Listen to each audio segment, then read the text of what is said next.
Salam.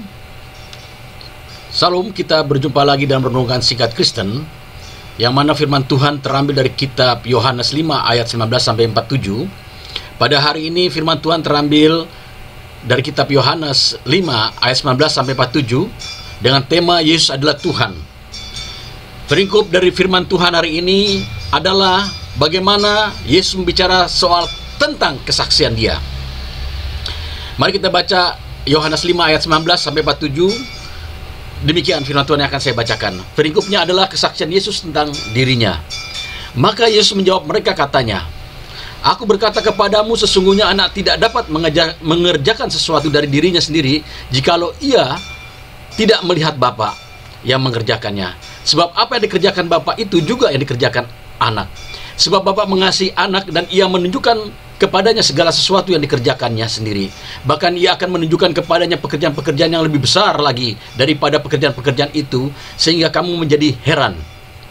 Sebab sama seperti Bapa membangkitkan orang-orang mati dan menghidupkannya, demikian juga anak menghidupkan barang siapa yang dikehendakinya. Bapa tidak menghakimi siapapun, melainkan telah menyerahkan penghakiman itu seluruhnya kepada anak, supaya semua orang menghormati anak sama seperti mereka menghormati Bapa. Barang siapa tidak menghormati anak, ia juga tidak menghormati Bapa yang mengutus dia.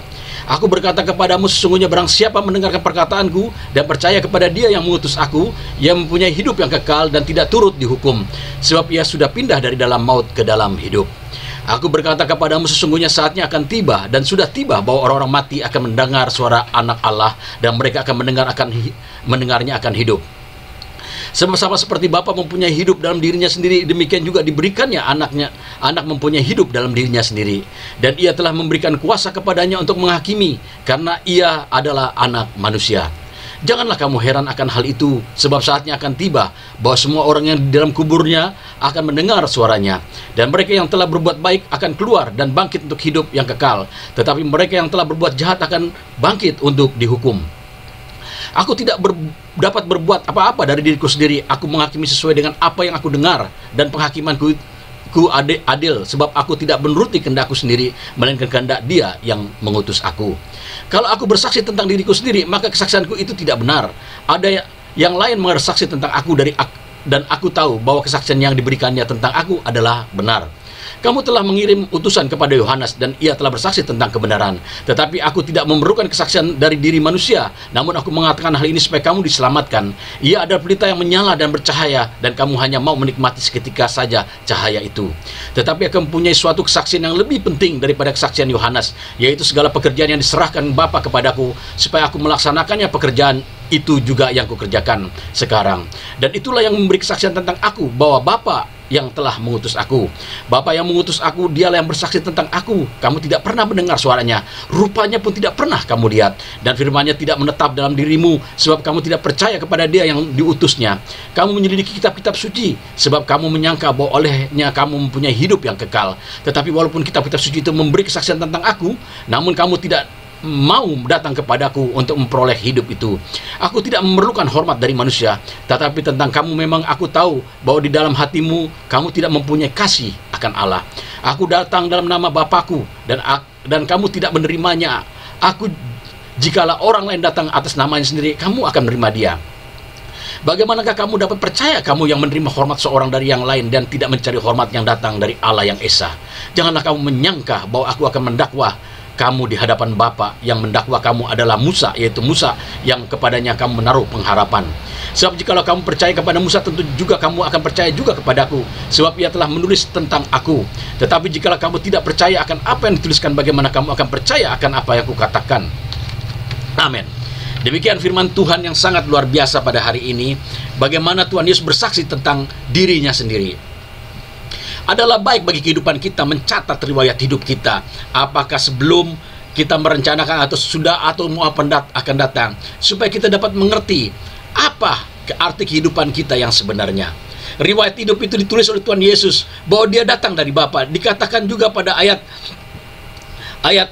yang ke-44, bagaimanakah kamu dapat percaya, kamu yang menerima hormat seorang dari yang lain, yang tidak mencari hormat yang datang dari Allah Bapa yang Esa. Allah yang Esa.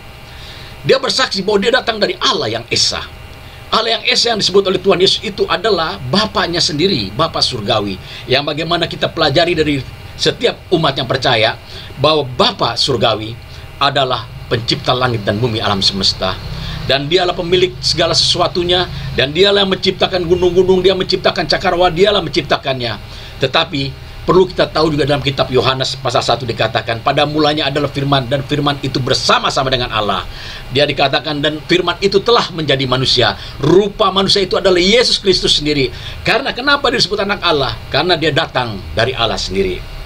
Kita para nabi pun mengatakan bagaimana sejarah kedatangannya dia, bagaimana datang ke dunia ini untuk menyelamatkan umatnya. Dikatakan dalam kitab Mika 5 ayat 2, dia akan lahir dari Bethlehem.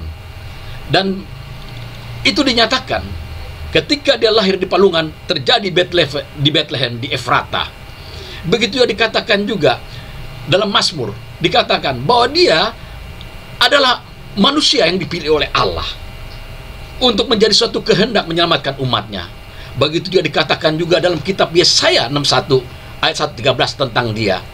Semua diramalkan tentang dia, bahwa roh Tuhan ada padaku untuk memberitakan kabar baik, dikatakan Yesaya 61, untuk memberikan sukacita bagi orang yang miskin, bahwa mendatangkan keselamatan. Begitu juga kejadian-kejadian bagaimana dia menyelamatkan umat manusia. Dikatakan juga dalam kitab para nabi bahwa dia akan dianiaya, dia akan dihancurkan begitu rupa, sampai wajahnya pun kita tidak bisa melihat lagi, karena begitu dahsyatnya penghakiman atas dia. Karena apa? Karena semua dosa yang ditanggung umat manusia yang percaya pada dia, ditanggung oleh dia. Dan olehnya, oleh darahnya yang ditebus di Bukit Golgota, dia disalibkan. Dan dia mati, dia bangkit naik ke surga, dia hidup sampai selama-selamanya, sampai dia datang kedua kali. Itulah bagaimana dia dicatat dari awal kita para nabi ribuan tahun yang lalu sampai kejadian-kejadian yang sekarang ini. Kita bandingkan Yesaya itu, Bapak Ibu sekalian, untuk ke zaman ke Tuhan Yesus itu 700 tahun. Dia sudah bicara seorang anak akan lahir, seorang putra akan diberikan kepada kita, lambang pemerintahannya ada pada dia, dan disebut Raja Damai, Allah yang kekal. Itu 700 tahun. 300 tahun kemudian, sebelum Tuhan Yesus lahir, ada di bumi ini, ditulis oleh Mika, dia lahir di Bethlehem. Dan terus urutannya, sampai di kitab Wahyu pun dikatakan juga bahwa dia Tuhan, anak domba Allah yang akan berkuasa memimpin kerajaan yang kekal dan abadi. Sebab itu dikatakan, dia akan menghakimi seluruh umat manusia. Bagaimana kitab Wahyu membicarakannya juga, bahwa kedatangannya dia akan datang dengan malaikat-malaikatnya dan orang-orang kudusnya, orang-orang yang percayanya, untuk memimpin kerajaan di dunia ini.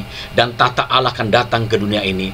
Setelah dunia ini, dikatakan oleh kitab Wahyu, akan dibersihkan, karena dunia ini telah menjadi suatu masalah yang besar di hadapan Allah, karena kejahatan, dosa manusia, pelanggaran begitu dahsyat yang sangat luar biasa. Tuhan Yesus bersaksi tentang dirinya. Dikatakan ayat 19 demikian. Perikopnya kesaksian Yesus tentang dirinya, ayat 19 Yohanes 5. Maka Yesus menjawab mereka, katanya, aku berkata kepadamu, sesungguhnya anak tidak dapat mengerjakan sesuatu dari diri sendiri, jikalau tidak ia melihat Bapa mengerjakannya.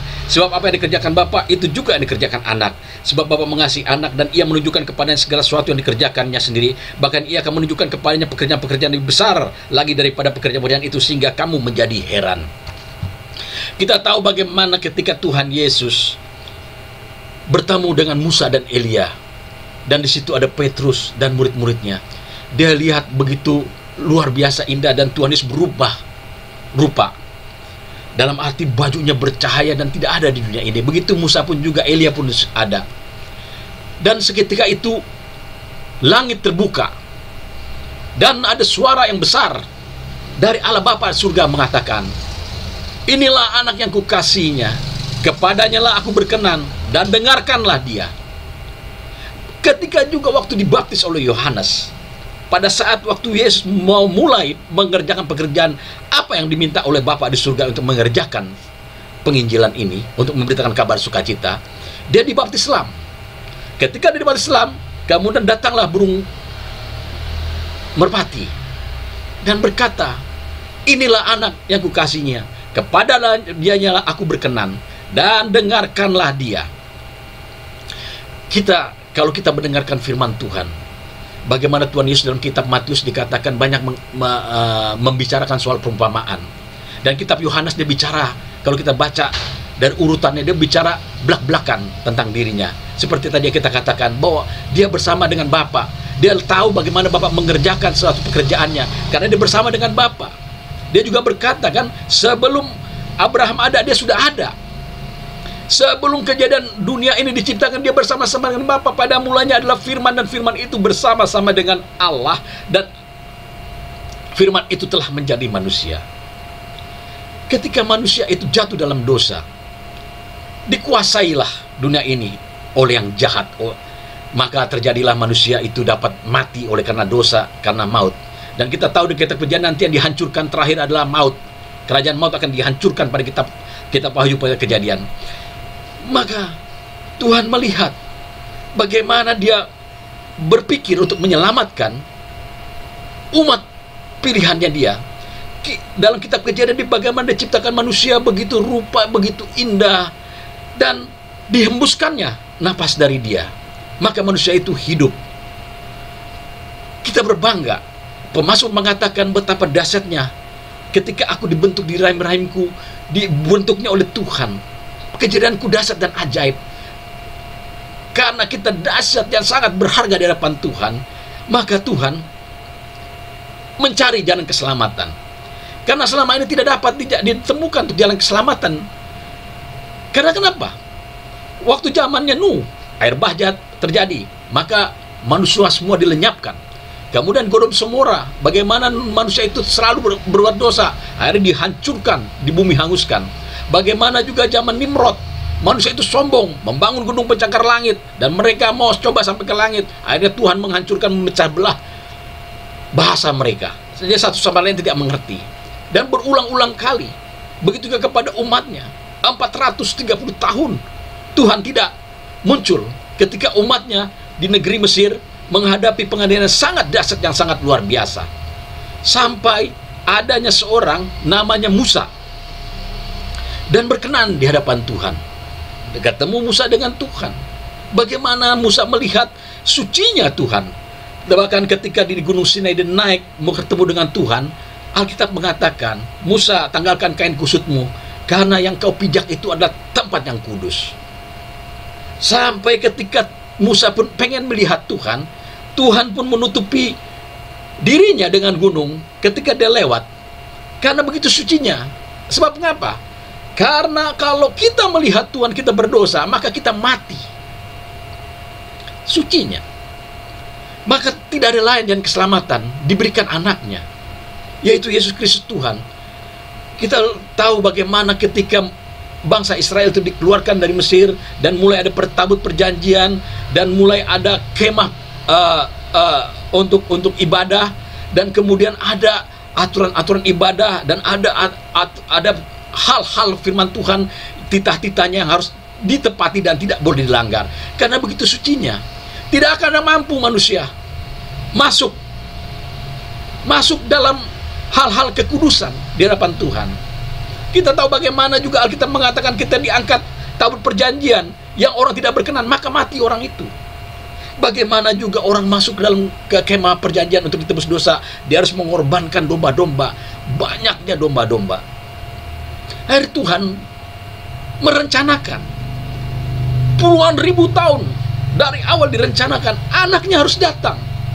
Anaknya harus datang menyelamatkan umat manusia, umat pilihannya. Sebab itu dikatakan bahwa Yesus Kristus adalah Tuhan, karena dia datang dari Bapa surgawi.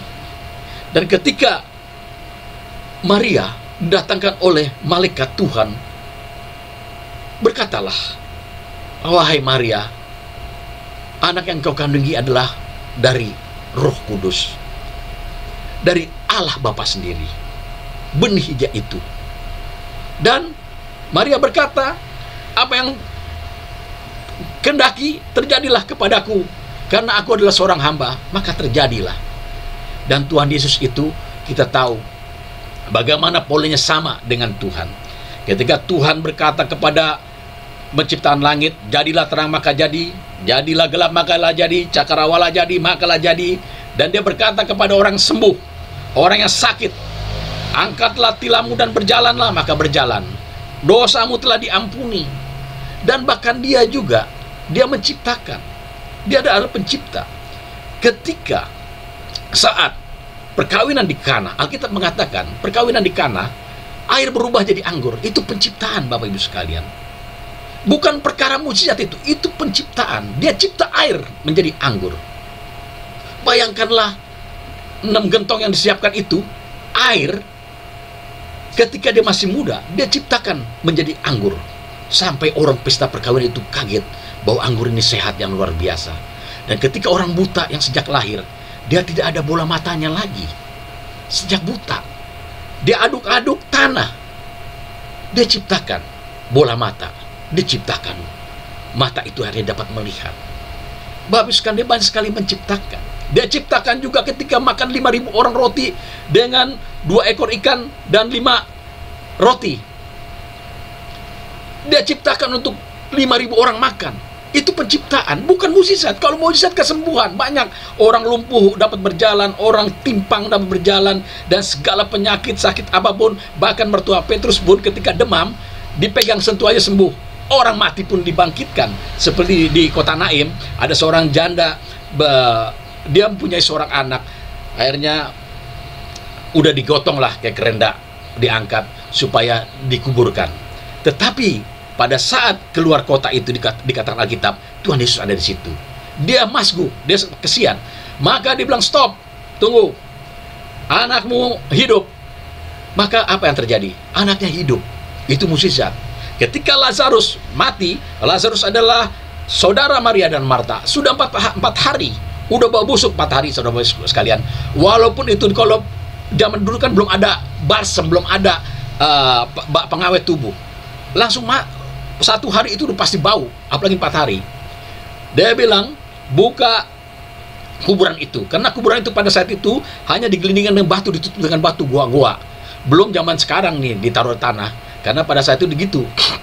Digiling tanah, dikatakan Lazarus keluarlah. Maka Lazarus keluar dengan kain yang udah diikat.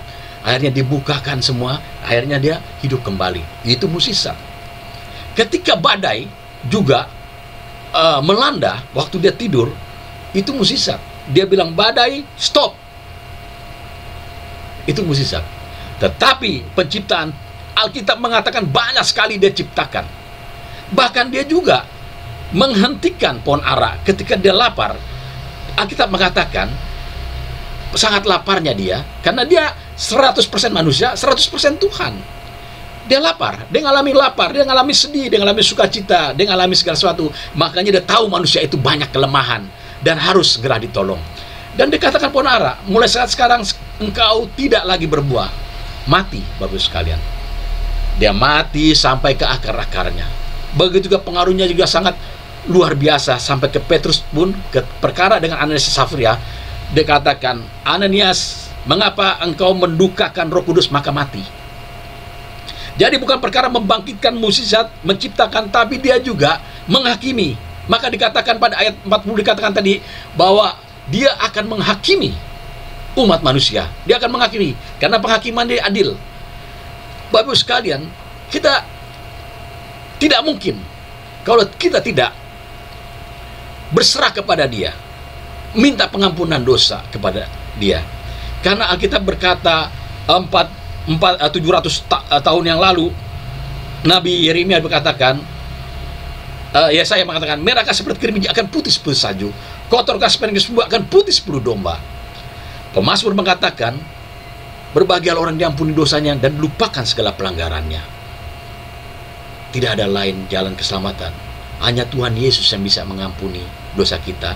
Dan dikatakan oleh biru-biru Yesus kita ditebus oleh darah yang mahal, bukan dengan barang yang fana, tetapi oleh darah Kristus yang dibekil-juta. Suatu ketika saya menghadapi persoalan, Bapak Ibu sekalian. Saya dinyatakan positif kena COVID. Istri saya juga, anak saya juga. Tetapi Tuhan membawa saya, istri saya ke rumah sakit Premier, saya ke Tamrin dengan anak saya. Hanya dokter heran lihat saya. Ada zona merah, zona kuning, dan zona hijau. Nah, saya ditaruh zona merah, tetapi saya nggak dikasih oksigen, cuman itu karena dilihat posisi saya masih bagus. Saya lihat di situ, Bapak sekalian, bagaimana orang dalam menghadapi masalah yang sangat luar biasa. Ini tahun 2001, awal Delta itu lagi mengganas. Saya mengalami dengan istri saya juga dirawat. Oh, di sebelah saya harus pakai bantuan oksigen, kemudian dia harus pakai ventilator dan segala macam. Sampai dokter pun melihat orang sebelah itu, dia berkatakan, aduh, pokoknya keluarganya mesti tahu apa yang dokter akan kasih, harus ada keluarganya yang menyetujui. Misalnya obat-obat yang keras, karena memang kalau ketika kena COVID itu harus diberikan antibiotik yang keras, kemudian antivirus yang keras, dan kemudian peredaran darah diinfus supaya bagus, dan oksigen juga bagus. Itu dikontrol ketat sama dokter. Saya berdoa, karena dilihat saya berdoa tiap hari, saya gerakkan dia. Bangun, saya bilang, oh ini. Akhirnya saya pulang, anak saya masih tetap, karena masih dalam perawatan, karena dianggap saya sudah negatif. Itu Bapak sembuh, anak saya pun sembuh, pulang, kami sukacita. Nah, kita harus percaya bahwa kuasa Yesus Kristus itu dalam kitab Ibrani 13 ayat 8 tetap sama dulu, sekarang, sampai selama-lamanya. Karena apa yang terjadi bagi kita bukan suatu hal dosa atau pelanggaran. Mungkin Tuhan punya rencana. Saya di situ, Bapak Ibu sekalian, saya berolahraga, saya berdoa, saya bersukacita, dan banyak di situ yang disembuhkan. Nah, sebelum itu kakak saya sering ada, waktu itu kena COVID juga di situ. Sebelum saya, dia lihat tiap hari orang meninggal di situ. Tetapi ketika saya masuk situ tidak ada yang meninggal. Selama 8 hari, bahkan sampai anak saya pun pulang 14 hari, tidak ada yang meninggal. Kenapa? Karena mungkin ada rencana Tuhan untuk kita dilihat oleh orang, menjadi berkat bahwa Yesus Kristus ada dalam kehidupan kita, bahwa Yesus Kristus Tuhan ada dalam pikiran kita, bahwa Yesus Kristus Tuhan ada dalam segala tingkah laku dan perilaku kita. Tuhan Yesus mengatakan, apa yang dikerjakan Bapa, dia kerjakan, dikatakannya. Ayat tadi dikatakan, apa yang dilakukan Bapa, dia kerjakan. Berarti Bapa dengan dia satu, makanya dikatakan kepada murid-muridnya, aku dan Bapa adalah satu. Karena kenapa? Bapa surgawi, Allah itu adalah roh. Sebab itu dia di mana-mana, dia roh. Yesus Kristus adalah Tuhan. Dia katakan, dia memiliki riwayat bahwa dia dengan Bapa adalah satu. Kemudian dikatakan ayat 21 sampai 23 dikatakan gini, semua orang yang menghormati anak sama seperti mereka yang menghormati Bapa. Barang siapa tidak menghormati anak, ia juga tidak menghormati Bapa yang ngutus dia. Aku berkata kepadamu, sesungguhnya barang siapa mendengar perkataanku dan percaya kepada dia yang mengutus aku, ia mempunyai hidup yang kekal dan tidak diturut dihukum, sebab ia sudah pindah dari dalam maut ke dalam hidup.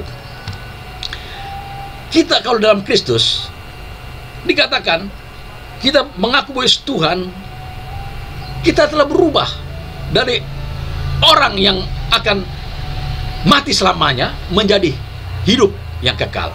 Perbedaan yang mati sebenarnya bahasa Indonesia ini bukan mati, Bapak Ibu sekalian. Ini masuk ke jurang neraka, atau dikatakan siksaan yang tidak pernah henti. Karena Alkitab ini agak halus saja dibilang orang yang mati.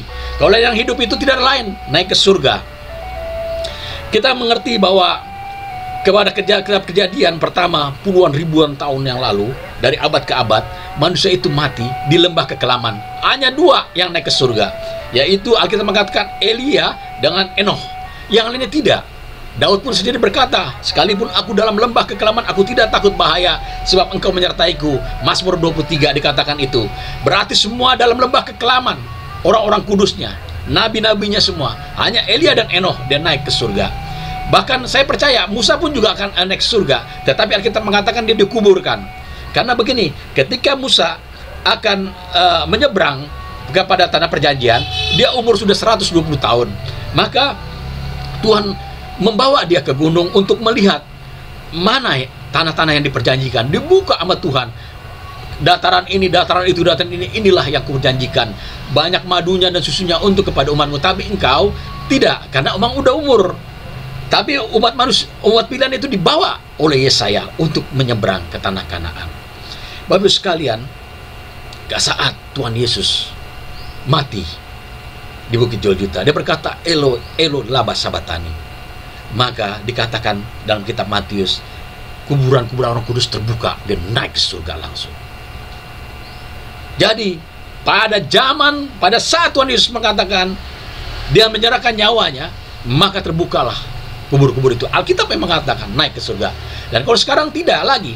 Sekarang orang yang percaya kepada Yesus, percayalah ke engkau, maka engkau akan hidup yang kekal bersama Yesus, langsung naik ke surga. Saya sering dengar Billy Graham bercerita. Dia melihat teman-teman yang mati, ada yang berkata malaikat Tuhan, karena dia pendeta kan, pendeta besar.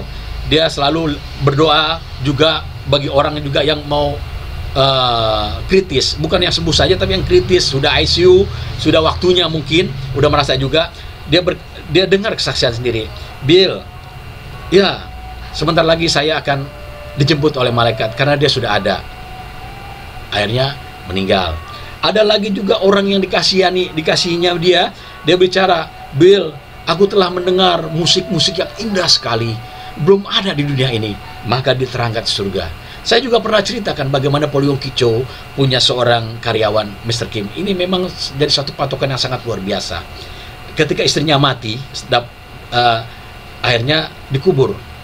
Karena dia cintanya Mr. Kim terhadap istrinya, dia mati, dia kena serangan jantung. Nah, dapat serangan jantung, dia masuk ruang ICU. Ketika dapat serangan ICU, dia bercerita bahwa dia dibawa sama malaikat Tuhan ke surga. Di surga itu ketemu Tuhan Yesus. Ada cerita bagaimana surga itu kalau makan buahnya itu tumbuh lagi, kita dipotek. Wanginya luar biasa, beda jauh. Tubuh-tubuh manusia bukan yang kayak kita lagi, tetapi tubuh yang dibawa Tuhan, muda-muda, cerah, dan luar biasa. Di sana juga memang apa kata Yesus, di rumah Bapakku banyaklah tempat. Semua diberikan tempat. Nah, tergantung kita, bagaimana kita memberikan kebaikan. Tuhan Yesus berkata, taruhlah hartamu di surga, sebab ngangkat dan karat tidak akan memakannya, tapi di bumi ngangkat dan karat memakannya. Nah, apa yang kita baik itu naik ke surga. Kita membangun rumah yang mewah, kita berdoa banyak, kita beri berkat banyak, kita percaya Tuhan akan memberkati, dan rumah besar. Dia lihat sebelah kirinya itu rumahnya dia besar sama istrinya. Sebelah kirinya rumahnya belum jadi utuh. Karena kenapa? Itu dikatakan itu rumah majelis yang belum selesai, yang masih hidup di dunia ini. Oh, dia kenal itu majelis. Dia lihat bagaimana Tuhan Yesus memantau, melihat di dunia ini. Karena Tuhan Yesus itu dia berkomitmen. 2-3 orang berkumpul di mana membicarakan dia ada. Dia komitmen, dia melihat sekali. Sedang Bapa Surgawi itu sedang dipuji dan dimuliakan, dimasukkan di kemah tata suci Bapa. Itu bermiliar-miliar orang memuji dia. Hosana, Hosana di tempat yang maha tinggi. Haleluya, haleluya. Oh, luar biasa. Bagus sekalian. Tetapi dia nggak berlangsung lama, harus kembali ke dunia ini. Ketika kembali, nggak tahu dia udah mati. Udah mati, sudah dipeti, mau dikremasi. Nah, itu Dr. Paul Yonggi Cho, pendeta ini akan memberkati dia. Taunya dia hidup bangkit. Kaget semua. Paul Yonggi pun kaget. Dia cerita lah, Mr. Kim ini adalah seorang pengurus bukit doanya dia. Dia cerita. Akhirnya 6 bulan kemudian dia kembali ke surga. Bapak sekalian, kita tahu bagaimana Paul Yonggi Cho, dia dengan semangat antusias. Karena dia dengar cerita begitu, bahwa kematian adalah keberuntungan. Alkitab mengatakan kematian adalah keberuntungan. Kenapa? Karena kita akan bersama dengan Yesus. Kita akan bersama-sama dengan dia. Sekarang waktu kita adalah kesempatan bagaimana kita membangun rumah yang besar di surga. Dengan apa? Dengan kebaikan, dengan percaya pada Yesus Kristus Tuhan, dengan menginjil dan memberikan kebaikan yang orang lihat. Tuhan Yesus berkata, berbuat baiklah sama seperti Bapakmu yang di surga, karena dia selalu berbuat baik dan diteramat baik. Tuhan Yesus juga selama hidupnya dia selalu berbuat baik. Beribu-ribu orang itu disembuhkan dari segala penyakit. Beribu-ribu orang juga orang itu diampuni segala dosanya. Beribu-ribu orang dikatakan diberikan makan. Udah 5.000, 4.000 juga diberi makan lagi. Belum anak dan istri itu laki-laki 5.000 dan 4.000. Alkitab berkata, akhirnya nyawanya dia pun diserahkan. Karena dia lihat bagaimana Bapa mengerjakan pekerjaan, mengasihi manusia, begitu juga dia juga mengerjakan, dia harus mengasihi manusia. Kita lah yang dikasihinya. Nah, kalau kita udah dikasihnya, kesempatan kita lah. Karena selama hidup kita bisa minta pengampunan pada Tuhan, dan kalau udah mati tidak ada pengampunan. Alkitab berkata, ada cerita, ada seorang Lazarus, seorang yang miskin dan seorang yang kaya. Orang kaya ini setiap hari hidupnya pesta pora dan luar biasa, dan Lazarus ini hidupnya selalu makan dari remah-remah yang telah dibuang. Jadi kalau udah sampah itu, makanan nasi goreng dibuang, ada sisanya dia makan, dia ngamis-ngemis begitu. Matilah kedua-duanya, kata Tuhan Yesus. Tetapi Lazarus, orang yang miskin ini, di pangkuan Abraham, jauh di seberang. Sedangkan orang kaya ini, dia tidak mau mengenal Tuhan, dia tidak mau memberi, dia tidak mau mengasihi orang, masuk neraka. Begitu panasnya luar biasa. Terus di situ ulat pun tidak pernah mati. Bau busuknya luar biasa, apa segala macamnya. Kehidupannya sangat luar biasa, mengerikan. Akhirnya dia lihatlah Lazarus itu di pangkuan Abraham, jaraknya jauh.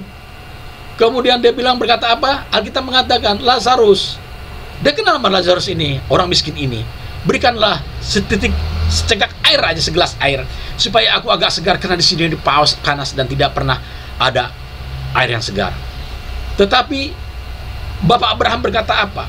Bapak segala bangsa, Bapak kita itu, jarakmu jauh, tidak mungkin. Jadi saya pikir nih online pertama, jangan-jangan nih Tuhan Yesus juga memberikan ilustrasi bahwa akan terjadi online, semacam ya Zoom atau video call.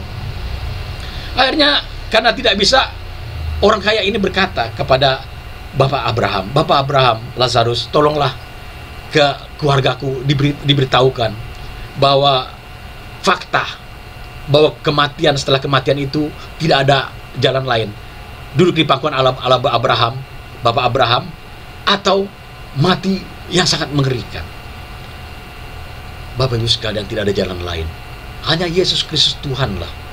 Karena dia Tuhan yang dikatakan oleh kita para nabi, dan dulu dibicarakan bahwa dia Tuhan sendiri yang datang sebagai rupa manusia, maka itu digenapi. Dan selanjutnya juga pun episode akan diceritakan bahwa dia akan datang kedua kali menjemput orang-orang yang tersisa. Bukan orang banyak begitu lagi, karena sudah diangkat semua kan, tinggal yang tersisa. Baru terjadi penghakiman yang begitu mengerikan. Hakiman itu bukan karena Tuhan Yesus yang menghakimi, tetapi yang menghakimi itu adalah sesuatu yang mengerikan. Tuhan Yesus berkata, memang sekarang nih banyak sekali agama, tetapi Tuhan Yesus berkata, biarkan saja, karena lalang dan gandum akan sama-sama tumbuh. Tapi ketika nanti pada masanya akan ada penuaian dari malaikat, dia akan menyabiknya dan memisahkan mana lalang, mana gandum. Bapak sekalian, Yesus Kristus Tuhan, dia telah menyembuhkan orang buta, dia mencelikkan orang-orang buta dan menyembuhkan segala penyakit. Orang lumpuh dapat berjalan, orang timpang dapat berjalan, orang mati pun dibangkitkan, segala dosa diampuni. Dia menciptakan, tadi saya berkatakan, dia pencipta sama dengan Allah Bapa. Dia menciptakan air berubah jadi anggur. Dia menciptakan juga bagaimana segala sesuatunya, mata manusia diciptakan oleh dia, dan segala sesuatu diciptakan, dan dia mengampuni. Dia berhak mengampuni. Dia adalah Tuhan. Samakah sama Tuhan? Tuhan mengampuni, dia menciptakan, dia melakukan tanda mukjizat. Bagaimana Musa harus keluar, bawa umat Tuhan keluar dari Mesir dengan membelah laut Tiberu. Dia belah dua dan dapat berjalan. Bagaimana juga dia mengetuk bukit untuk mengeluarkan air. Mukjizatnya sama, penciptaannya sama, sama-sama mengampuni. Kalau polanya Allah Bapa, ketika orang berbuat dosa pada zaman dulu, haruslah mengorbankan korban-korban sembelihan, domba-domba yang ini, yang itu, yang segala macam. Dia mengampuni setelah itu. Tetapi ketika Tuhan Yesus ada, dia tahu sifat manusia. Dia hanya berkata, pergilah, dosamu telah diampuni. Yang ketiga dikatakan lagi, ayat yang ke-37, demikian, Bapak sekalian, Bapa yang mengutus aku, dialah yang bersaksi tentang aku. Kamu tidak pernah mendengar suaranya. rupanya pun tidak pernah kamu lihat, dan firman-Nya tidak menetap dalam dirimu, sebab kamu tidak percaya kepada Dia yang telah diutusnya. Kamu menjadi kitab suci sebab kamu menyangka bahwa olehnya kamu mempunyai hidup yang kekal. Tetapi walaupun kitab suci itu memberi kesaksian tentang aku, namun kamu tidak mau datang kepadaku untuk memperoleh hidup itu. Bapa yang mengutus aku. Dia bicara kepada orang Yahudi dan orang Farisi, Pak Saduki semua, bahwa Bapa yang mengutus aku. Dan dia tahu bagaimana orang-orang Yahudi ini, orang Farisi ini menyelidiki kitab-kitab suci. Dia supaya memperoleh hidup. Sedang Bapa sendiri sudah berkata bahwa anaknya lah yang akan menyelamatkannya. Disebut anak manusia. Karena Tuhan Yesus memang Tuhan selalu memberikan perumpamaan. Dia tidak membelak-belakan, tapi di dalam dia berbicara belak-belakan. Bapa lah yang telah mengutus aku. Dan dia lihat juga orang Farisi, orang Saduki itu ahli menyelidiki. Kita tahu bagaimana orang-orang Farisi dan Saduki itu dia mengikat tangannya. Kalau dia sebelum baca, dia selalu mengikat itu dengan ayat-ayat semua. Dia tulis semua ayat-ayat. Ketika keluar pun ditulis di rumahnya ayat-ayat firman Tuhan, supaya dia mengingat. Dikatakan jangan berzina, jangan membunuh, jangan berdusta, jangan ada Allah lain. Itu diingat selalu Bapak sekalian. Nah, Yesus Kristus Tuhan, karena banyak diselidiki, akhirnya pun mereka tidak engah bahwa Yesus Kristus itu adalah Tuhan. Tuhan Yesus berbicara tentang 10 orang gadis yang bijaksana, 5 yang bodoh, 5 yang bijaksana. Dan ketika membawa pelita itu untuk menyala, untuk menunggu Tuhan yang datang, untuk membuka gerbang masuk dalam kerajaan yang kekal, 5 yang bodoh ini tidak bawa minyak, 5 yang bijaksana membawa minyak. Nah, ketika Tuhan Raja itu datang, dikatakan ke-5 yang bodoh ini mati api lampunya. Akhirnya dia belanja dulu untuk membeli minyak. Ketika dia belanja, Tuhan itu telah datang, Raja itu telah datang. Akhirnya membawa yang 5 bijaksana untuk masuk ke dalam. Itulah kadang-kadang kita nggak engah, kita tidak engah. Kita banyak menyelidiki, tapi kita tidak engah bahwa Yesus Tuhan. Kita menyelidiki, tidak engah kalau kita harus berdoa. Kita tidak engah kalau kita menyelidiki kitab firman Tuhan, kita harus memuji dan menyembah Tuhan. Kita tidak engah kalau kita menyelidiki firman Tuhan, Alkitab, kita tidak beribadah kepada Dia. Itulah 5 orang gadis bijak yang bodoh. Tapi kalau yang bijaksana, dia akan tahu, oh firman Tuhan berkata, aku dan keluargaku akan beribadah kepada Allah, kepada Bapa yang hidup, kepada Tuhan Yesus, kita beribadah.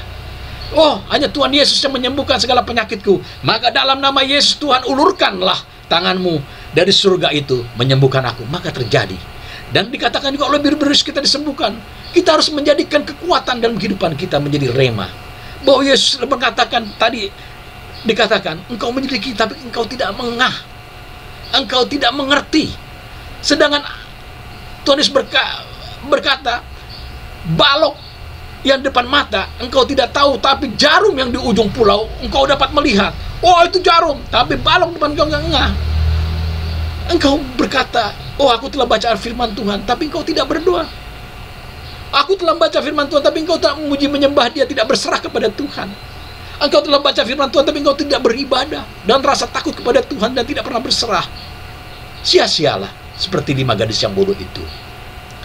Ayat yang terakhir dikatakan dalam 46, sebab jika kamu percaya kepada Musa tentu kamu juga akan percaya juga kepadaku, sebab ia telah menulis aku. Tetapi jika kamu tidak percaya akan apa yang dituliskannya, bagaimana kamu akan percaya akan apa yang kukatakan? Musa berkata akan datang lebih dari dia, lebih dari dia, tidak ada lain. Dan Musa pun bertemu dengan dia ketika Yesus dikatakan dimuliakan, bertemu. Itu beribu-ribu tahun bisa bertemu dengan Tuhan Yesus, dengan Elia juga. Bapak sekalian, tidak ada jalan lain. Musa berkata, supaya kita melangkah ke tanah Kanaan, ke tanah perjanjian, kita memiliki Kristus. Supaya kita memiliki keselamatan hidup. Kemana kita akan dari mana kita datang, kemana kita akan pergi, kita akan bersama-sama dengan Yesus. Karena kita datang dari Tuhan, kita akan harus kembali kepada Tuhan. Yang kita bicara, kalau kita mati, kita mau kemana? Tidak ada gunanya. Nanti kalau udah mati baru kita bengong. Oh, ke sini. Makanya Tuhan Yesus berkata, kita harus sadar diri bahwa hidup kita ini bukan kita lagi, melainkan Kristus yang hidup pada kita.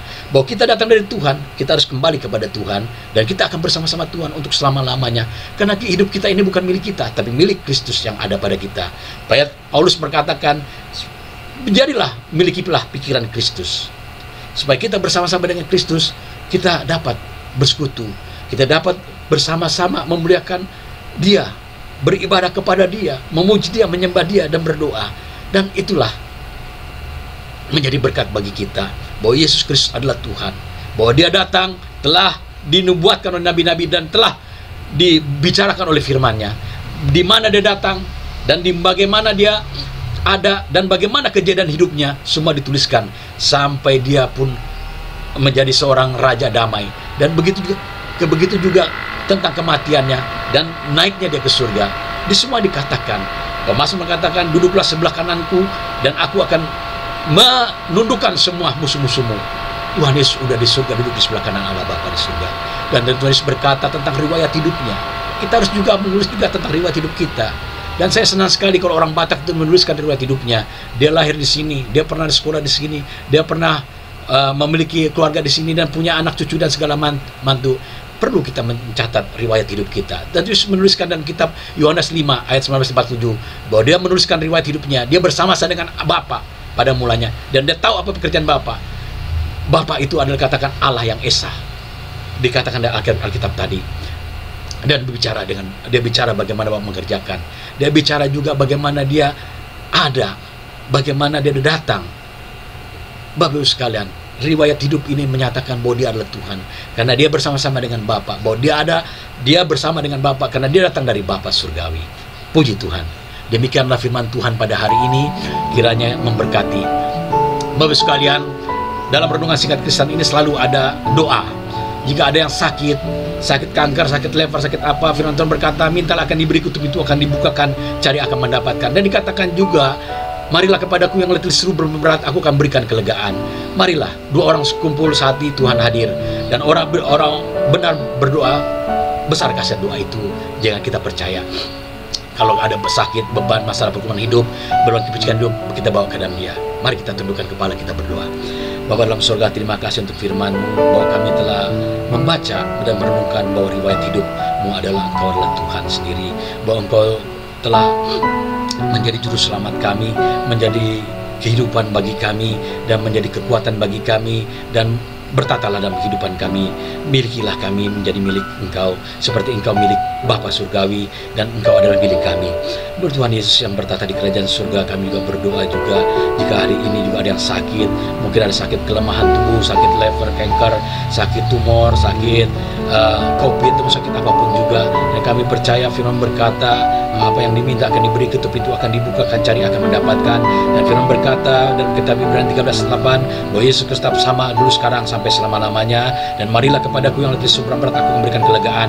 Maka kami percaya dalam nama Yesus Kristus, segala tubuh kami ini, segala penyakit ini, kami letakkan segala penyakit, dan kami mengangkat tangan kiri kami ke atas surga. Ulurkanlah tangan-Mu Bapa surgawi, ulurkanlah tangan-Mu Tuhan Yesus, supaya menjamah kami. Kami hanya minta kepadamu supaya kami disembuhkan. Maka kami percaya firman-Mu, kami klaim, oleh belur-belur Yesus kami sembuhkan, oleh dalam nama Yesus Kristus kami disembuhkan, dan oleh belur Yesus kami telah menerima kesembuhan, dan segala penyakit apapun kami telah disembuhkan.